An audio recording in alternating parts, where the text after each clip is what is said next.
بسم اللہ الرحمن الرحیم اللہ یستہزئ بہم ویمدہم فی طغیانہم یعمہون اولئک الذین اشتروا الضلالة بالہدى فما ربحت تجارتہم وما كانوا مہتدین مثلهم كمثل الذي استوقد نارا فلما أضاءت ما حوله ذهب الله بنورهم وتركهم في ظلمات لا يبصرون. اللہ کیا جواب دیتا ہے؟ اللہ فرماتا ہے اللہ یستہزئ بہم، اللہ ان کا مذاق بنا رہا ہے. یہ نہیں مذاق بنا رہے، ان کا مذاق بنایا جا رہا ہے. دیکھیے اللہ کسی کا مذاق نہیں بناتا، لیکن جو خرابی کرتا ہے اس کا جو جواب اللہ دیتا ہے، جو اس کو پکڑ کرتا ہے، اس کے لیے یہ لفظ استعمال کیے جاتے ہیں. جیسے ہے نا وہ مکر ہوا مکر اللہ، انہوں نے مکر کیا اور اللہ نے مکر کیا. اللہ مکر نہیں کرتا، چونکہ مکر ایک نیگیٹو لفظ ہے، اللہ منفی کام نہیں کرتا. لیکن کسی مکار کے مکر پر جب پکڑ کرتا ہے، گھیراؤ کرتا ہے، اس کے لیے مکر کا لفظ استعمال کیا. یعنی اس نے جو مکر کیا تھا اس کے بدلے میں جو پکڑ ہوئی ہے وہ پھر اللہ کا جواب ہے، اس کے لیے قرآن نے لفظ وہی استعمال کیا. اسی طرح یہاں پر بھی یہ استہزاء کرتے ہیں، مذاق اڑاتے ہیں مومنوں کا اور دین کا. اللہ ان کا مذاق اڑا رہا ہے. مذاق تو اس کا بنے گا جو جہنم میں جا رہا ہے، اس کا مذاق نہیں ہے جس نے جنت میں فائنلی چلے جانے. اللہ بھی ان کے ساتھ تمسخر کرتا ہے.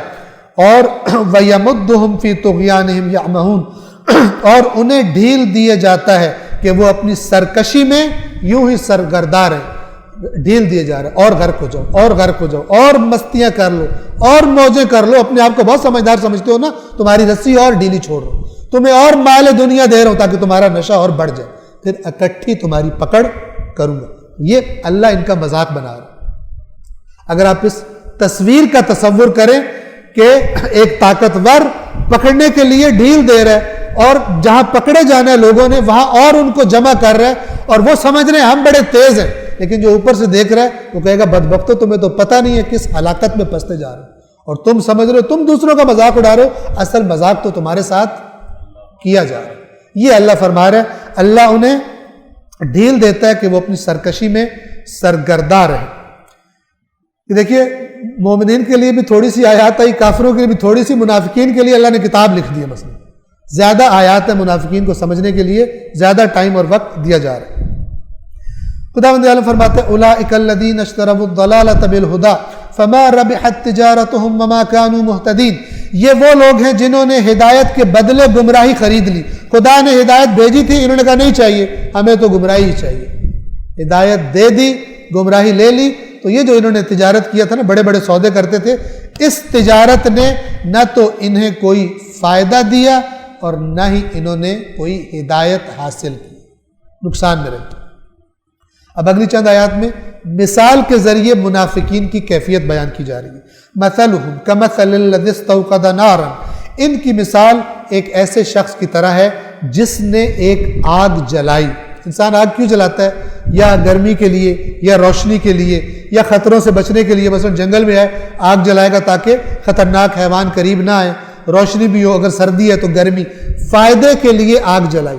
ان منافقوں نے بھی فائدے کے لیے اسلام قبول کر لیا، اوپر سے فائدے کے لیے کیا کہ اپنے مفادات کے لیے انہوں نے اسلام قبول کر لیا.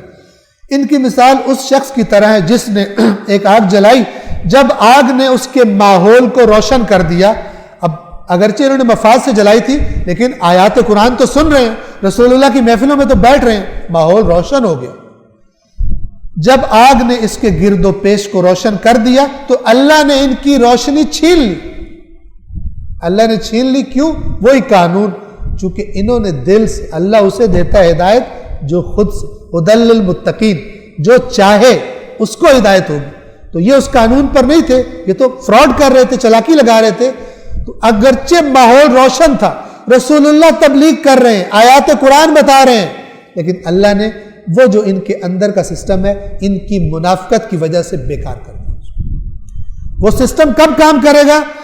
جب یہ فراڈ کرنے کی عادت سے باہر نکلے. آج بھی ایسا ہی ہے، فراڈیے کو ہدایت نہیں ہوتی جو چکر دے رہا. شیطان سے بھی لنک میں ہو اور ادھر سے دوسرا بھی لنک میں. جب آگ نے اس کے گرد و پیش کو روشن کر دیا تو اللہ نے ان کی روشنی سلب کر لی, ان کا نور یعنی جس سے وہ دیکھتے تھے وہ چھین لیا, اور ان کو اندھیروں میں اس حال میں چھوڑ دیا کہ ان کو کچھ دکھائی نہیں دیتا. سبب وہ خود ہے. صدق اللہ العلی العظیم.